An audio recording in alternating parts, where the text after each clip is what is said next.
இறக்கம் எச்சா வைக்கும்போது அது எச்சா விட்டுருப்போம். அப்போ வந்து நம்ம வந்து இதை வச்சு அளக்கும் போது எச்சா வரும். இறக்க எச்சா வச்சிடறோம். அப்போ இதை வச்சு அளக்கும் போது எச்சு கம்மி வரும். அதனால் அதெல்லாம் வேணாம். நம்ம இறக்கம் எச்சா வைக்கிறோம், கம்மியாக வைக்கிறோம், அதெல்லாம் கிடைக்கல. நமக்கு இந்த கையை இப்படி போடுறோம்.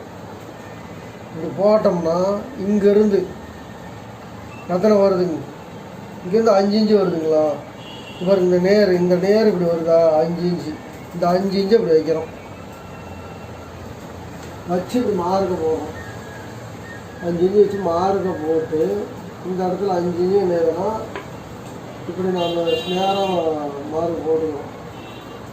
போட்டுக்கிட்டு நான் வந்து இந்த மாதிரி ரவுண்ட் ஷேப் அட்டை வச்சுக்கிறேன் இது எடுக்கிறதுக்காக. சரிங்களா? இப்படி வச்சு இப்படியே ரவுண்ட் பண்ணிக்குவேன். அவ்வளோதான் வேலை.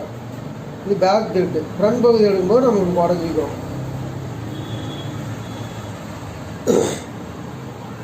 இப்போ வந்து உங்களுக்கு என்ன சொன்னோன்னா, இந்த கையோட இறக்கம் வந்து இதில் இருக்கிறவங்களும் அப்படியே வச்சிடறோம். இப்படி நீங்கள் கேட்கலாம், இப்போ நம்ம குதிரோட பிடிச்சி மேலே தைக்கிறோம்ல, தைக்கும்போது குறைஞ்சிரும்லன்னு கேட்கலாம். இப்போ நம்ம இங்கே எவ்வளோ பிடிக்கிறோமோ அங்கே தான் இந்த கையில் உள்ள பிடிப்போம். இந்த இடத்துல இவ்வளோ பிடிப்போம். அப்போ இங்கே பிடிக்கிறப்ப குறையிறதுக்கு, இங்கே பிடிக்கிறப்ப அதிகமாகிறதுக்கு கரெக்டாக இருக்கும். நீங்கள் வந்து இதே மாதிரி பண்ணிங்கன்னா